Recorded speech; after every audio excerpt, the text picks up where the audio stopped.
Everybody, welcome back for the final day of the ad podcast before we head into the holiday season this year. But we've got some exciting guests to wind up the season. We've got Chris Perkins today, who's the founder and CEO of Model B. It's a creative agency focused on building modern brands through strategy, design, and storytelling. He has a background spanning brand development, creator leadership, and entrepreneurship. He's known for helping companies clarify who they are, what they stand for, and how they show up in culture. Under his leadership, Model B has partnered with brands to create work that's both strategically grounded and creatively distinctive. And he is also a fellow marketing podcaster. So hopefully, when you get two guys on a show who both podcast, get ready for some long-winded diatribes. But I think we'll hopefully do it justice. But Chris, thanks so much for coming on, man. Dylan, it's great to be here. Thanks so much. I've admired your show, and I feel like I'm following in great footsteps with Beyond the Brief. We try our best to live up to the standard you've set for all of us. Oh man, well, hey, I appreciate that. I think I can't speak to the quality. I think I do a pretty good job outworking everybody, but other than that, I I can't speak to much else. But well, hey, man, I love to kick off most episodes mainly to, give the audience a little bit of an insight of who you are and kind of where you grew up and where you came from. I think where you came from and how you got into the industry, I think is always especially relevant for our younger listeners who are trying to figure out how to get into this world of marketing and advertising or making a career shift or a pivot potentially. So where did Chris grow up? Where'd you go to school? And how'd you get into the marketing and advertising industry? No, that's a great question. I started out, my parents, my mom is a retired educator. My dad is a retired therapist. Wow. With that combo, how could you do anything else but work in marketing? I mean, it's like the intersection of psychology and helping people learn. Isn't that what marketing really is? And wow. In fact, when people ask me on a plane, just this weekend, I was on a plane and went to visit my daughter in Denver, and somebody sitting next to me said, "What do you do?" I said, "Work in marketing." But I actually let it off by saying, I'm in the business of changing people's minds. I love that. And they're like, "What does that mean?" I said, "Well, I work in marketing. It's a more, easier way to kind of think about it." But, and they're like, "Well, if they love the brands you work with," I was like, good comeback. If they love the brands you work with, like, are you really changing their mind? And the answer is yes for me, because we're adding to the conversation if we're doing our job right. Some people refer to brands as kind of like good friends if they've got a good relationship. And one of the things that I despise about marketing is there's so much rinse and repeat that it feels like an old person that has now lost their ability to have a new conversation. And boy, isn't it great when you can help brands actually have a wide range of conversations that really enrich that kind of context. So, but that, so I went from, mom and dad giving me a great guidance. I went to Michigan State, got my degree in communications. I feel very, very fortunate because I've always been very determined about like why I do what I do. And I went into communications very purposely because it felt like it was the right thing. But part of the way I figured that out was by shadowing people in like real jobs. Oh, there we go. And this is I'll give you the short version again, to keep it focused, but I was shadowing people at a division of GM. And so I was a sophomore in college and, had already kind of picked what I was going to do, I thought, but I wanted to be sure. And in that conversation, as this guy was a general business administration major from Michigan State, an alum, and we're walking around all these different departments like engineering and administrative roles and finance. And then we walk into this group that's marketing. And it was like, oh, what? There's oxygen here. And then thankfully, within like 30 minutes or so, the agency folks kind of wandered through and I'm like, oh, wow. Well, who are those people? And I followed them back to their office. I'm sure they probably tell stories about that. And that was the beginning of me then unpacking like, okay, so what's an agency look like? What are the roles within it? How do people like find their way to going to do it? And that I feel very fortunate to have, in some respects, like force my way into finding it, but in some respects being lucky to like stumble across it. And then, and, and I've never looked back, honestly. Now there are days that I, say bad words about what I'm doing, but by and large, I love what I do and can't imagine doing anything else. I love it. I think that's such a great story, and I wish college had more of that. I think that there are some universities that do a really good job at having a communications or marketing or even an advertising department that has real world relationships and can put people in strategic internships and positions, or even, like you said, the opportunity to shadow.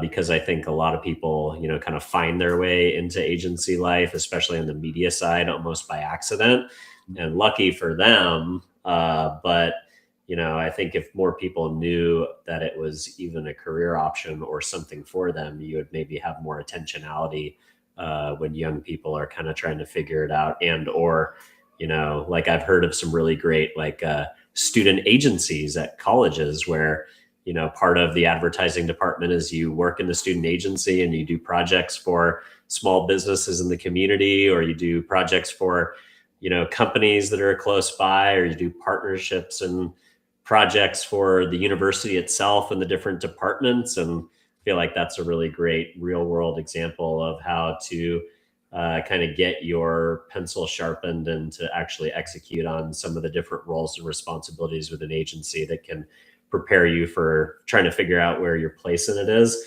So that's awesome. So you got to shadow in an amazing department like General Motors and figure out what the marketing guys were up to, and then figure out that they had this really cool agency and agency ecosystem that were supporting them.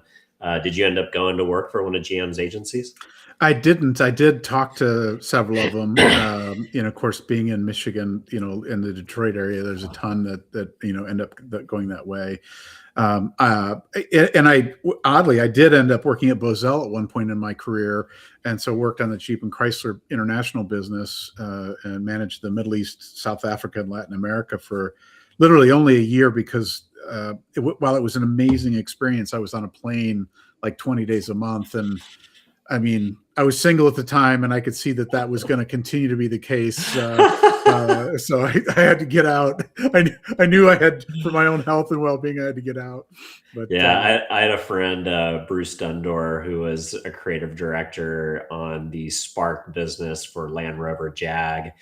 And his job was basically like global agency continuity. So he just flew to different cities to make sure that all these agencies were like following the rules, basically, was his job. And being a road warrior sounds glamorous until it isn't, right? Right. Well, I mean, literally, I was traveling so much that I literally had a rule for myself that when I woke up in the morning, I would sit on the edge of the bed until I got acclimated. Because, I mean, it's like a new hotel every 3 days for 20 days a month, and you stumble into something in the middle of the night that ends poorly. So, but yeah, I mean, but the other side of it is I got to go on a Jeep trek in the rainforest in Brazil. I got to go see the pyramids. I got, go snorkeling in the Omani Sea.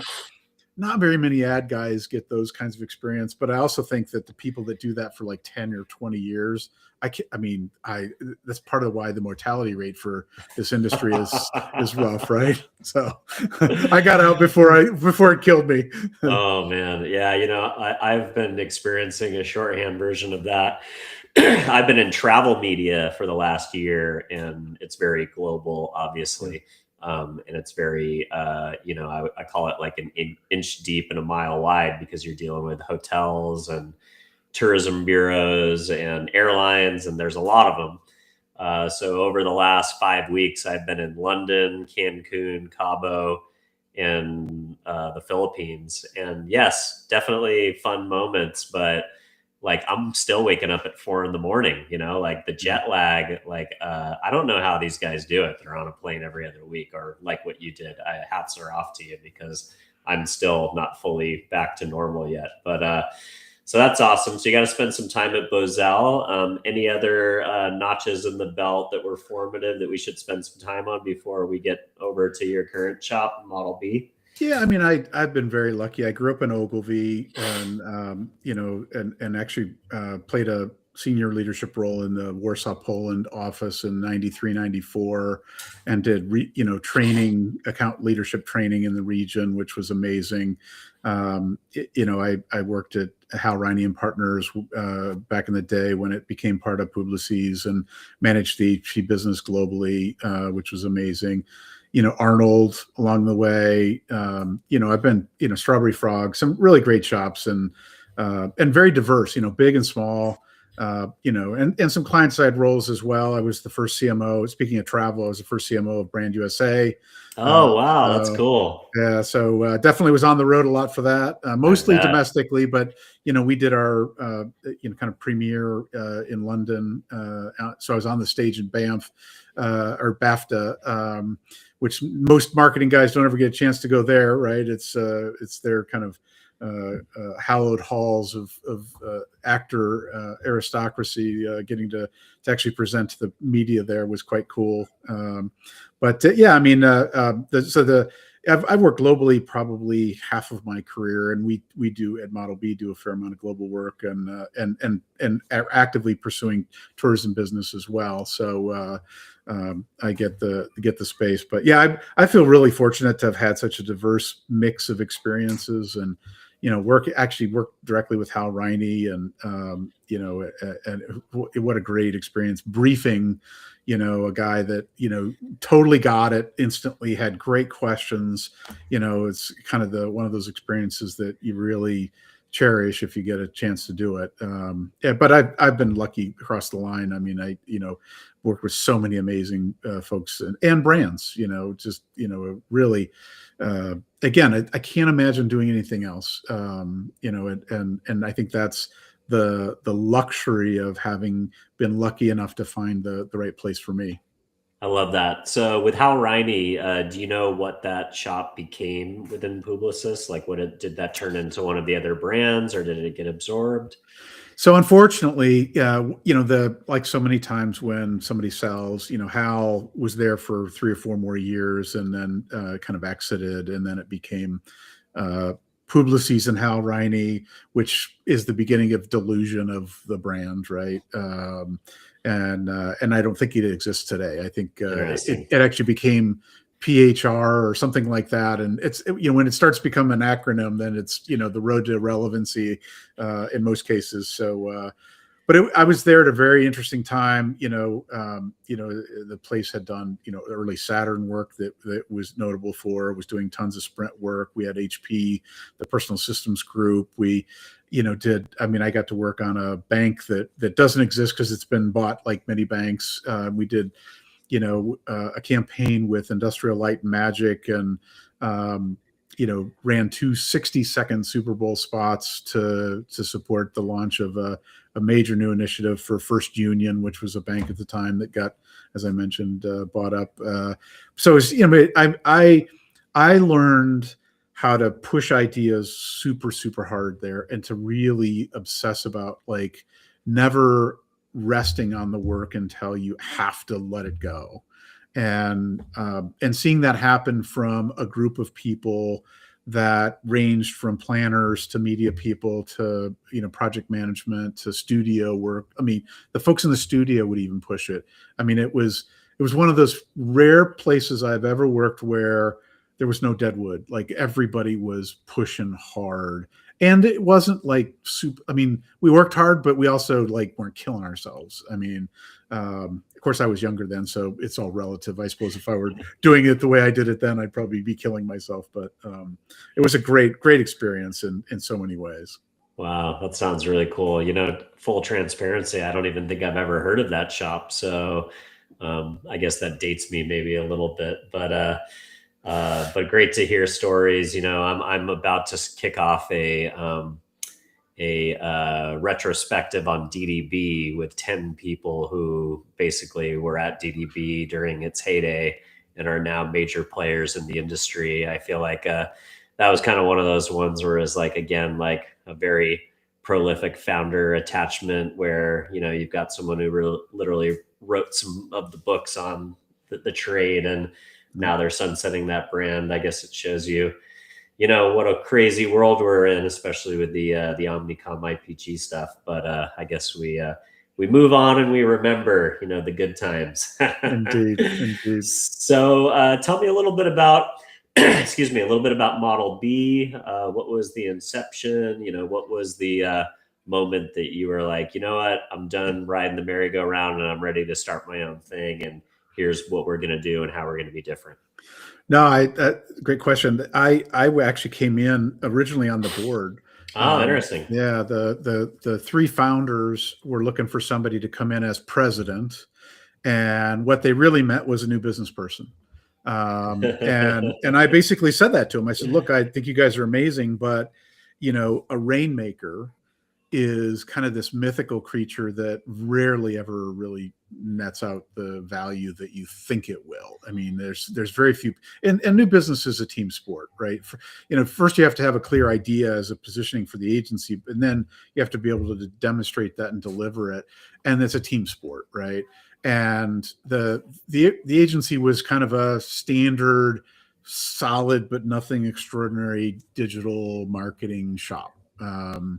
And so I came in on the board and I said, look, having the classic agency model where you've got lots of different departments doesn't make a lot of sense to me in today's world.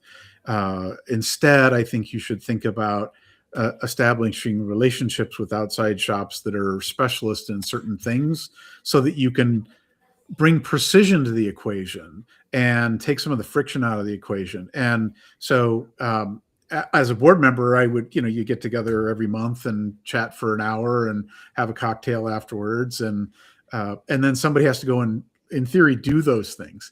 But if it's not in your DNA, if you don't really know what that means, it doesn't really get done a lot of times. And so I was actually on the client side at the time at a company called Evolve AI, leading their marketing and customer experience teams globally. And once I wrapped up there, the other partners at Model B said, this was at the end of 2022, at the beginning of 2023, I came in January, and they said, all right, you keep saying that you think we should do these things. All right, show us. And so here I was having to put up or shut up, and we have done that. So we at the time we had a media department, we had a creative department, we had an account department, we had a project management, all the departments, right? And so now we have project management, we have a creative team and leader, and everybody else is account management / strategy. And then the way we deliver is very different in that we've built a global network of agencies we call the Partner Collective. It's currently 76 shops around the world, and it allows us to compete with anybody, frankly, because it's we have all the kind of need, the necessary skill sets. And it's a great group because it's and it started, frankly, because my view is I get so frustrated with the agency model of like hire and fire or hire and shrink, right? You land a new client, it's 2 million, 5 million, whatever the number is. You go like crazy, you hire all these great people. And you hire all the people that already worked on the business anyways. Half the time, right? Yeah. Or they're X files of DDB, right? Because of some change in the system. But in 9 months, you finish the website refresh. Those guys have to go and either do something else or go away. I mean, it's just a vicious cycle. And having been, run super groups and big teams, 150 plus teams and offices, it's just exhausting to have to do that, right? And so our Partner Collective gives us access to thousands of people. And the requirement is simple. It's a free group. You just have to agree to what are your superpowers? And you can't have more than 3. And treat all the relationships as bidirectional. It's super simple, right? Because when you look at all the holding companies and all the kind of networks out there, it's pay to play, and there's all this infrastructure, all this bloat, all this like posturing. This takes all the noise out of the system for us, and we can go into a cloud-based platform. And if you say, I'm looking for somebody that does X, Y, or Z, I can search for them. It's already been identified. Their superpowers are clear. And it's a hand raiser model. So, and we, do have duplication because there's times where somebody has a conflict, but we can essentially be, a 500 person team if we need to be, or a 20 person team. And our carry cost, we're 12 people at Model B, 12 people. at our full fighting weight, as we grow, we might be 20. And I'll tell you, when I was at Riney actually and running the HP business globally, the client said to me, let's have a planning session for next year's plan, and let's meet in Ireland. And Jan McDaniel was the gal's name, and she said, I'm going to bring like 26 people. And I'm like, okay, well, what are we trying to accomplish? Well, we need to leave after 10 days with a plan for next year. I'm like, with 26 people, you're going to be like, everybody's going to be talking about their next meal or what wine we're having tonight. You know, I mean, we're not going to get any work done. And so she pared it back to 7 people. I brought 5 plus me. We wrote a plan. Then we went to each region, rolled it out and said, here's the broad view, add your version of it, localize it, let's go. And off we went. So that was one of those moments for me to realize that even though you might have 150 plus people in scope, it's really a small group that are really the architects of the work. And so that's what Model B is. We're the architects of the what needs to be done. Then we pull in the specialists who we never white label. So if Dylan was the shop that did amazing, you know, analytics work, I'd call you and say, hey, you want to do this? Here's the deal. And then we talk about Dylan's company and, you know, no monkey business with funny emails and all that crap. It's just meet Dylan. Here's his company. And we act as the kind of super, if you will, right? So it's a prime. Yeah, you're kind of the AOR, and then you're pulling in these like specialist shops to supplement all the different channels that need to get done, or maybe even the regions that need to get done based on the model you're talking about. Yep. I love it. But it's for me, it's fun because we're adding platforms, you know, like optimization platforms and AI tools, because all of us are using them.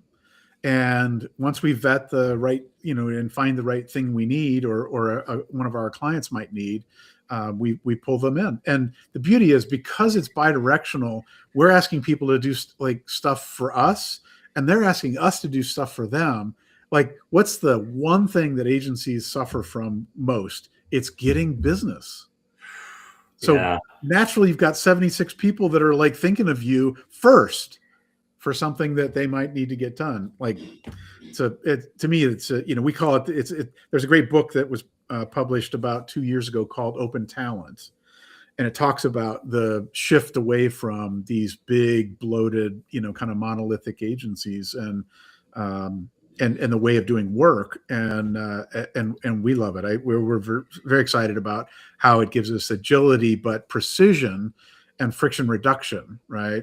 I never am faced with the problem I used to be faced with, which is when I went to a department in a big agency, the first question was, what's the job number, right? And the second was, when do you need it? And it was usually meant that I would get who was available, not who was great. And talk about disappointment, right? You know, so we're really excited about how it's working, and to me, it's just a lot more fun. I love it. It's a really cool model. It reminds me a little bit of like, you know, in the early days of digital, there was this agency called Centro that was kind of like a, you know, like a digital superpower that would come in and be a white label for all these old school traditional shops, and they would kind of come in and be the extension of them for like the digital piece. I love the idea of the transparency element too, because like, I know that's a little sketchy. Like when all of a sudden you're like pulling in friends and giving them an email address and being like, oh, Bob works here, he's our YouTube guy or whatever, you know, and then it's like, and then, you know, there's also these kind of collectives that are forming around like freelancer talent, but I haven't heard it in the context of like, you know, specialty shops. And, you know, I think you bring up a super interesting point. Like the holdcos kind of claim to have all of this scale and all of these like specialities, but what you oftentimes find is just like a bunch of silos that are almost impossible to break down and communicate with each other and play nice together, even within the same holdco sometimes. So having, you know, disparate independent groups that can kind of come together to pool capabilities and share resources, I think is a lot of fun. I want to visit this idea that you talked about the, you know, the CEO as the rainmaker. I think that's interesting because, you know, I've worked for agencies where the CEO was a great co-partner in selling, and they would generate just as much business as I would, or at least a good healthy clip every single year.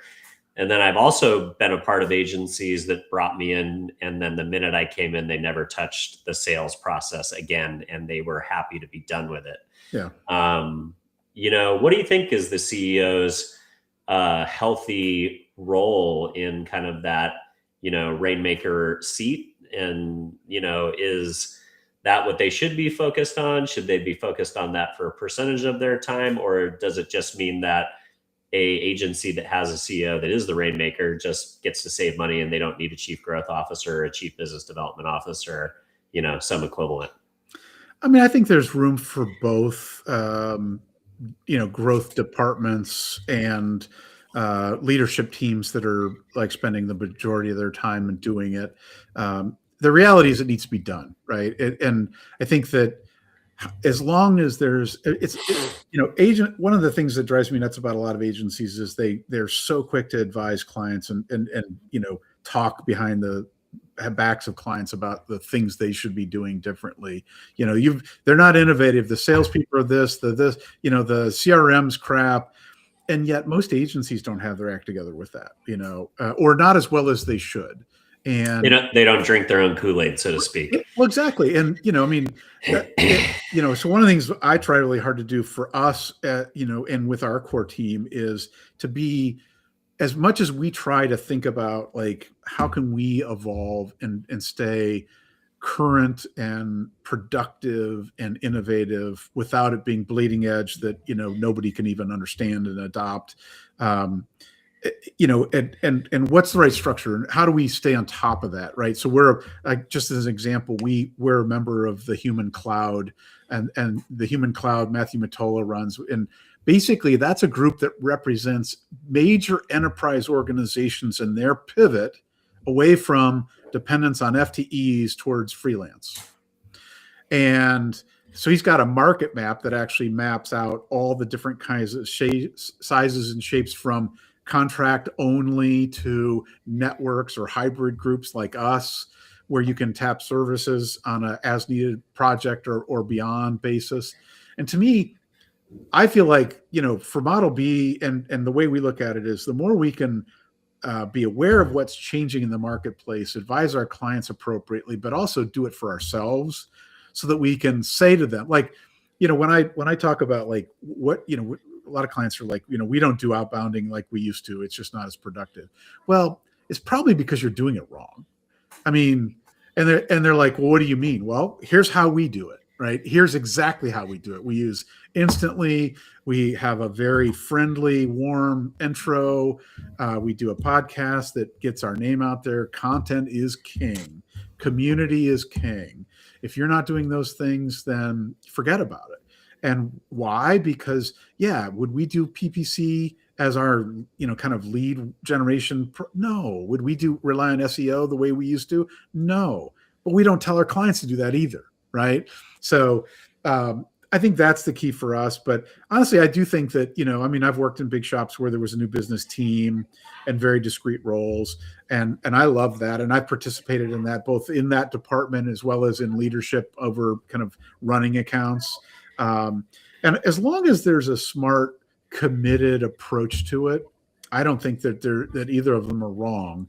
But I do think that when you rely on search consultants only, for example, and there are several agencies that just, spend so much time there, and they go to the 4A's events and they go to, the ANA events and maybe 2 or 3 other things they can. That's it. I think they're missing the boat because there's so much more that could be done that's much more modern, right? And to me, I guess that's how I look at it, is how do you drink the Kool-Aid that you sell to clients, and then be able to say to them, here's an example how we do it for ourselves. And there's going to be sometimes, because you're not a big enterprise, you're not going to necessarily use all the same mechanism. Like, we don't do trade show. We don't have a big booth. They should, maybe in some cases. But in most cases, we try and have the ability to say, this is why it works. This is how we think it should be applied to you. And here's the most modern and interesting way to do it that's tuned for you. and here's how we've applied that for ourselves. I love that. I think COVID kind of reoriented the idea of agencies needing to market themselves really well, because all of a sudden you weren't flying to see clients and you weren't going to trade shows. So you kind of had to have like something that was meant to pull people in and be a representation of like the type of work that you could do. Yep. And yeah, like no one's ever going to judge you by your internal marketing as like what you could do for clients, especially when the category isn't relevant or the scale isn't relevant. But I think it's a good calling card. Obviously I'm biased towards the podcast methodology. I think, every sales organization or every business development person essentially should have a podcast. And that might sound crazy, and that means there's a lot of podcasts, but there already are a lot of podcasts. And what I always tell people is, sometimes people ask me for analytics and they're like, well, how many listeners do you get? How many, downloads do you have? How many subscribers do you have? And yeah, I have impressive numbers on LinkedIn, I suppose, 31,000 and counting. And most of them people who are in our industry. But at the end of the day, it doesn't matter if 100 people listen to a show and one of them is the right person and they reach out and they decide to engage with you. Like that's the difference between B2B podcasting versus B2C podcasting is, influencing one person can make all the difference sometimes. So I'd love to hear a little bit about, why did you decide that podcasting would be either, part of the quiver or a core pillar of what you guys do to, build relationships, but also create content for the agency? And how do you use your podcast to feed the other channels of your marketing funnel? No, that's a great question.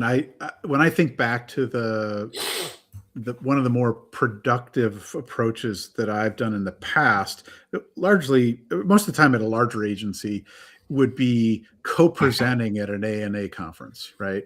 Co-presenting with a client, because that natural, like, let the client shine, but you're there. All of a sudden now, of the 72 agencies are there, including 72 and Sunny, the ability for you to stand out as working well together, that worked really, really well. But there's only so many times you can do that. And it's, once a year at the ANA, or maybe twice a year, you can pull it off. So realizing that podcasts are valuable on so many levels, content. And so when I get the question, like, what are your analytics?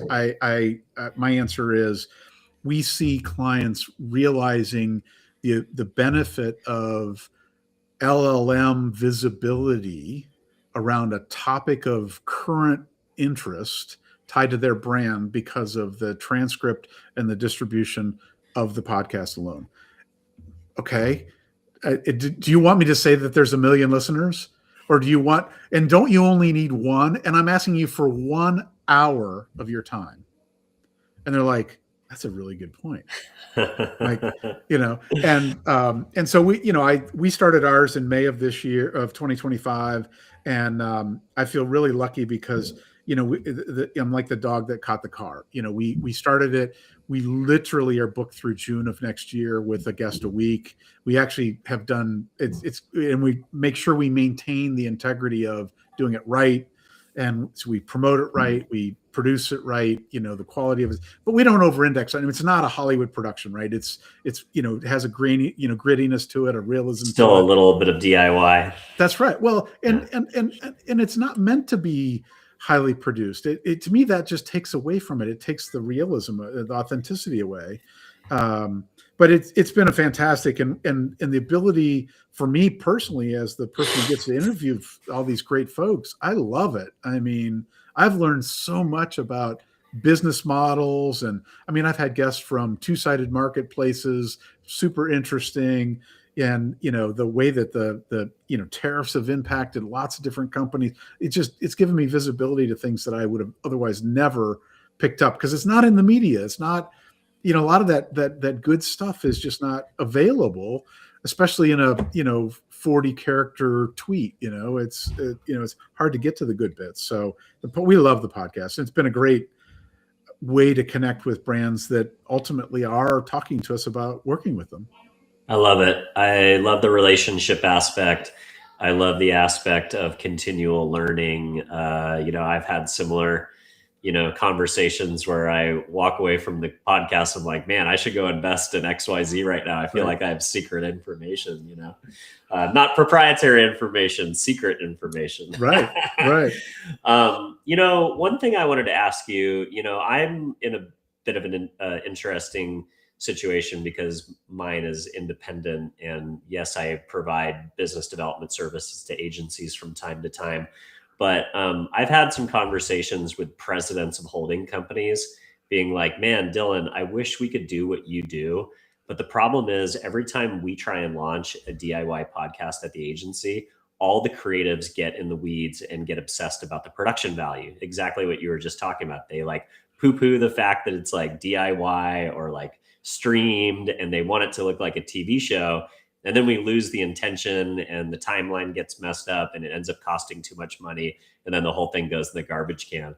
Do you think there's kind of a secret power to being able to be fast, efficient, gritty, kind of DIY that the big boys just will never get right because they're too obsessed with quality?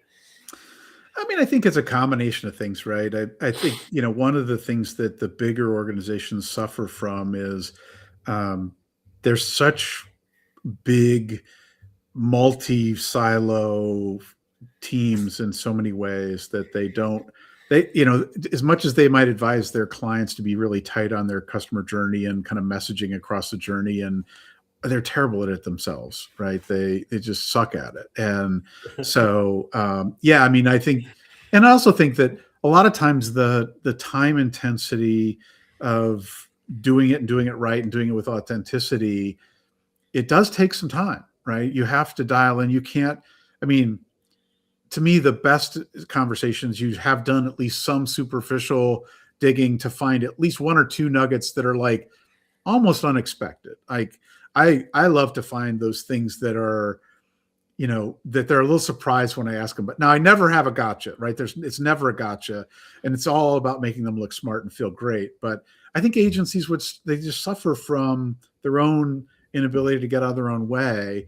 And because a lot of times people are looking to get recognition for success through that kind of a methodology, that there's too many people that want to take credit or be I mean, how many campaigns have you heard of from over time where whenever you bring it up, people say, "Oh, I worked on that." Did you really? So I think that my guess is the podcast success quotient is somewhat attached to that of like, I want to be attached if it's successful, but I don't want to be attached if it's not. And if I can't control it, it won't be successful. And, then that's when they get in their heads too much. Yeah, I think that's a great point. So I wanted to harken back a little bit to the cloud-based approach to your network of 76 shops and 76 partners, because I think that's an important aspect. Obviously, as that list continues to grow, and I've had some conversations with, say, companies that represent 1,000 directors, right? Eventually you get to a point where you have a partner ecosystem that becomes big and impossible to manage on a one-to-one relationship. And you do need some technology to help with the matchmaking process. I wonder how you're thinking about AI possibly being able to kind of, come into that equation and say, like, maybe you have an LLM that takes a brief and says, hey, what configuration of our 76 partners would be the best optimal group to pitch for this business? Are you thinking about that?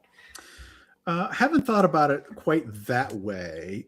We do have some platform tools in the collective that do things like that. And we often use like Waldo.fyi, for example, which is a good solution for persona development and brief development, at least on a base level.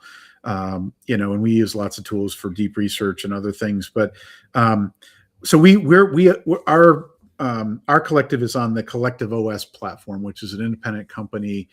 Collective OS is a great platform in that it is purpose-built for collectives.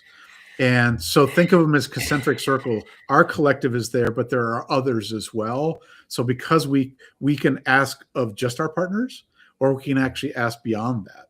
Wow. Yeah. So, I mean, you think about it, and now in that ecosystem, there are lawyers that work in like, IP and even things like AI ethicists and things like that.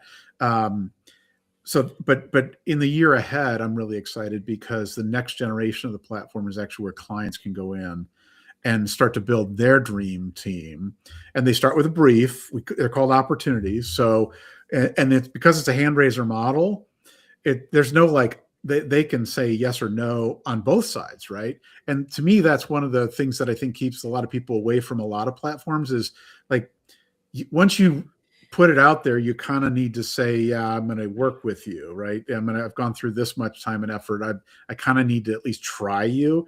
Whereas this, you can sniff around, or you can just go all in and lock and load. And to me, that again, our hypothesis, and this is we try to be really vigilant about this, is how do we bring precision to the table and remove friction?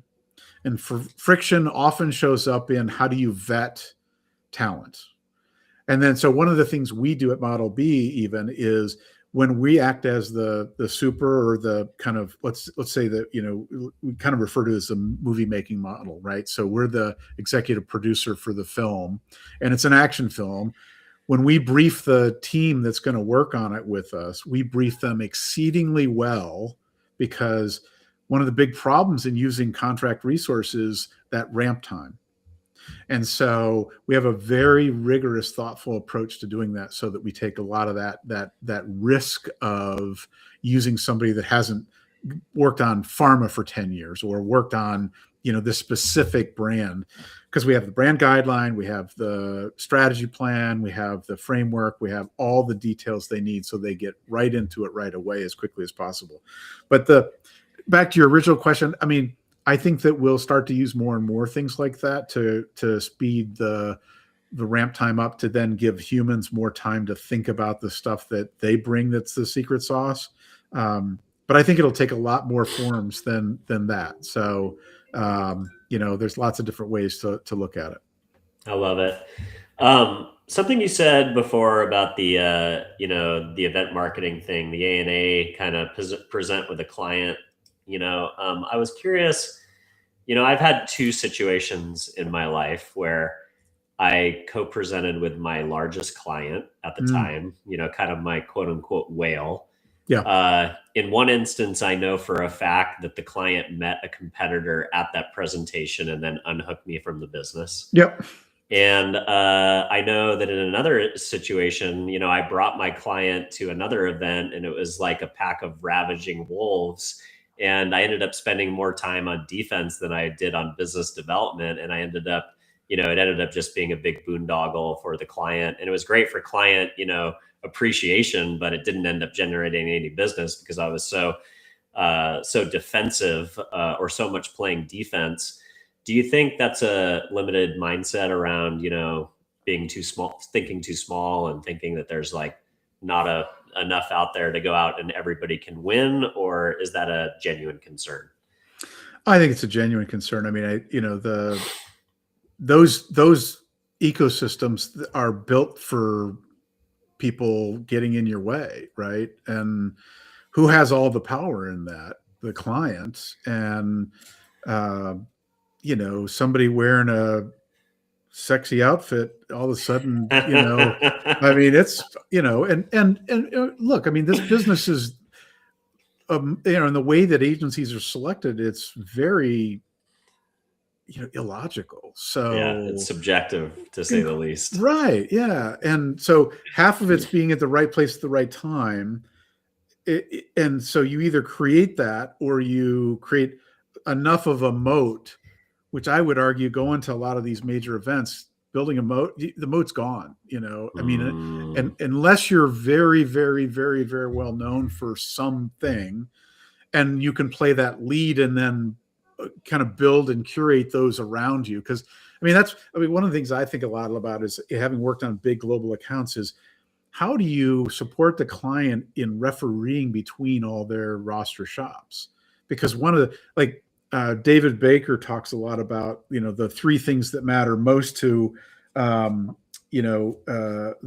three biggest stressors for clients are, access to talent, you know, precision in the process and focus, like obsessive focus, because they're. I mean, having been on the client side, I realized how little my day is actually focused on the agency stuff.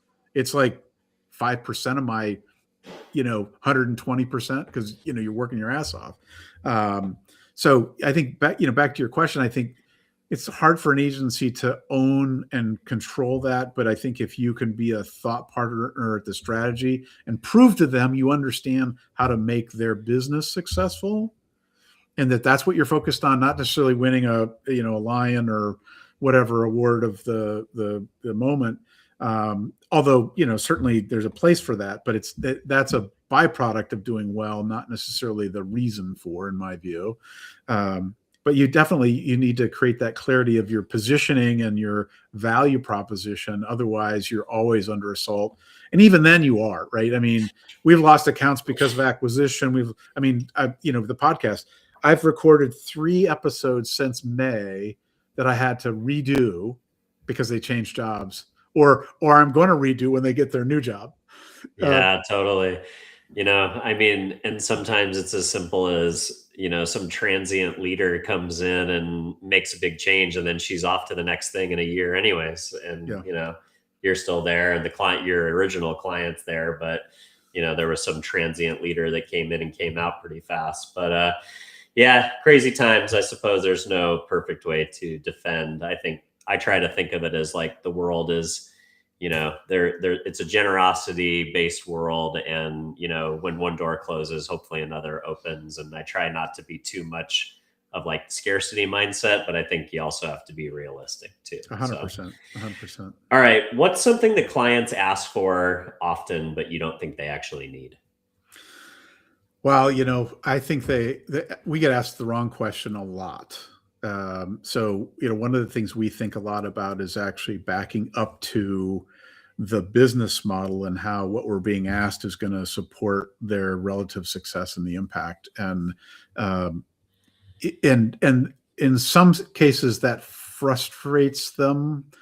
In others, it completely gives us a strength in the relationship that otherwise we wouldn't have.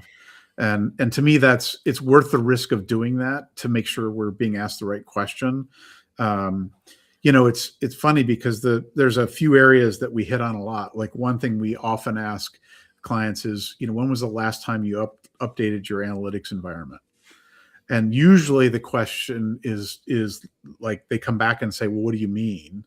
Which is the first sign they've not done a good job there. And so all of the things you're basing your business on are things you haven't tuned as you went. In most cases, most brands just don't, right? They set it and then wait for the dashboard to give them information, and it's overwhelming. And so, that we see that as a real problem. The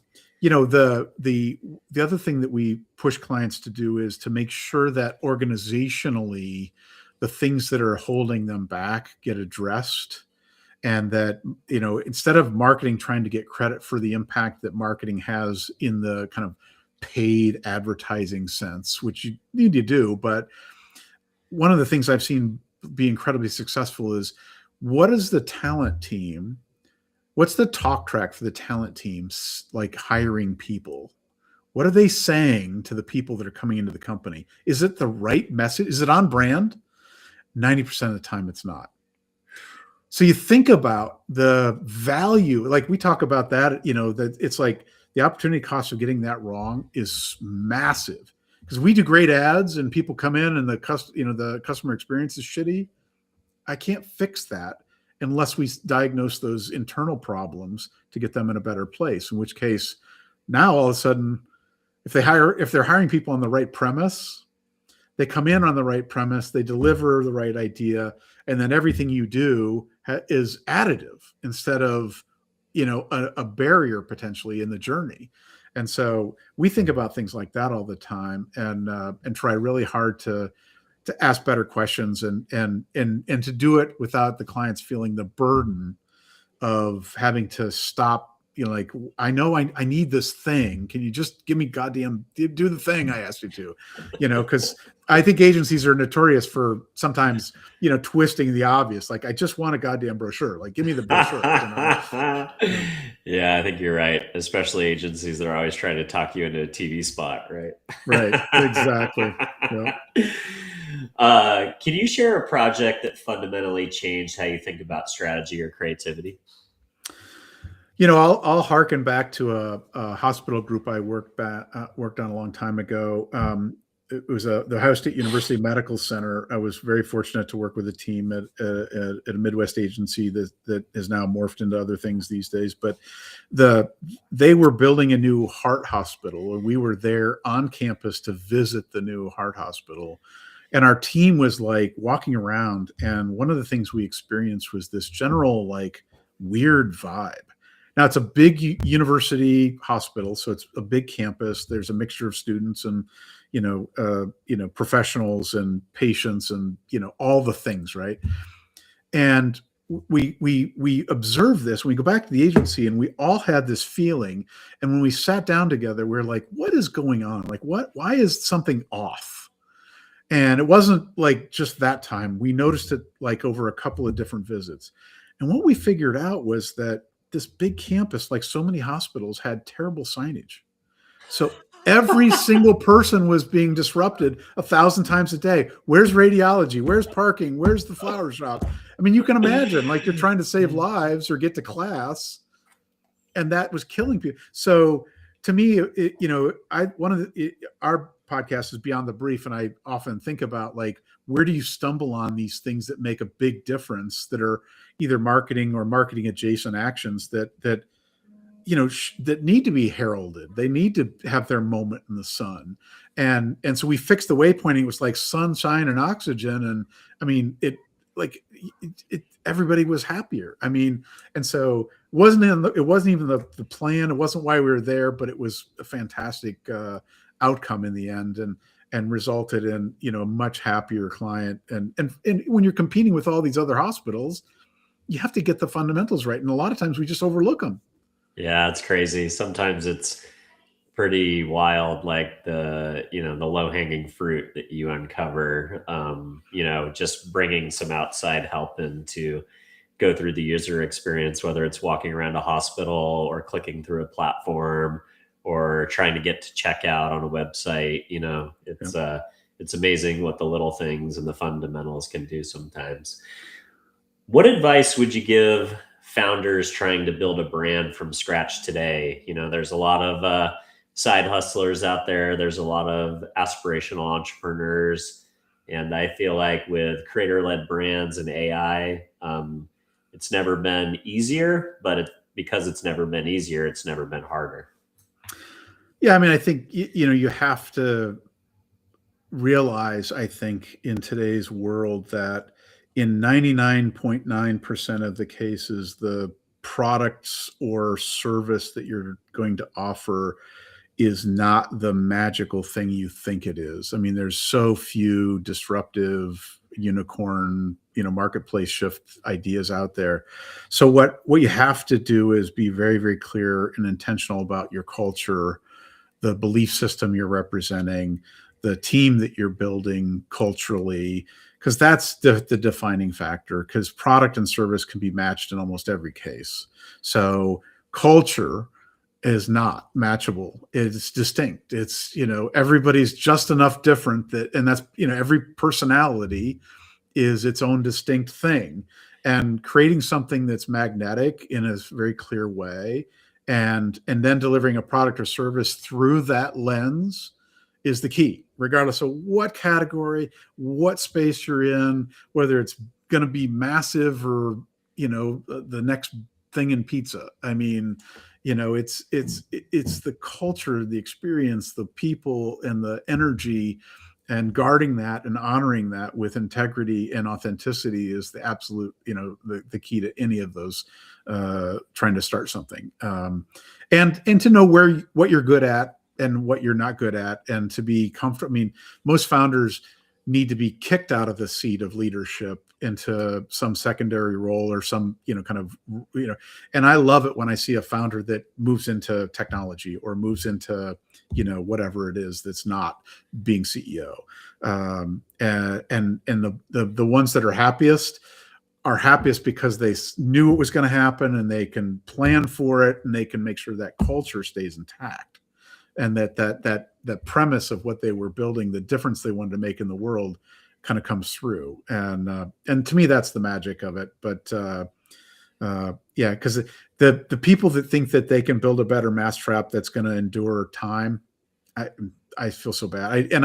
We talked to, and I've advised a number of those guys, and I'm like, look, nice, but no.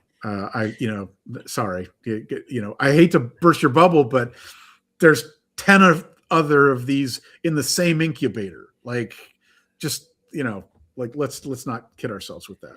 Yeah, I think you hit a key point too, the idea that most founders tend to be visionaries and they need a great operator next to them.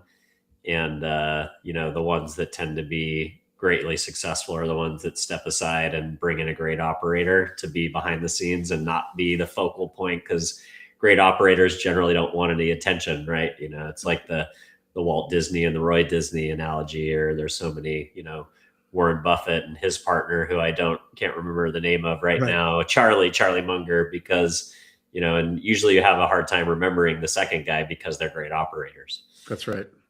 Yeah. Love it. Well, hey, I think that's a great place to stop, Chris. If people want to learn more about Model B, where do you want to send them?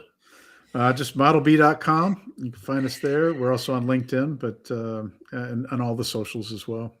Love it. So for those of you who are following along at home, if you are seeing the show for the first time, don't forget to give us a like or a subscribe.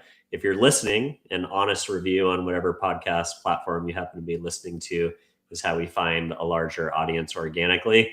And last but not least, if there is maybe a partner agency out there somewhere you think might enjoy being part of this collective of 76 shops, sharing business and sharing key capabilities and disciplines with each other. If there's a brand marketer or just somebody out there, an entrepreneur maybe who you think would enjoy the conversation that I had with Chris today, maybe an aspiring podcaster who needs to leverage a podcast to build their personal brand and their platform, don't forget to share with the show. And with that, Chris, I will wish you a happy holiday season, and thank you so much for coming on. Thank you, Dylan. Happy holidays.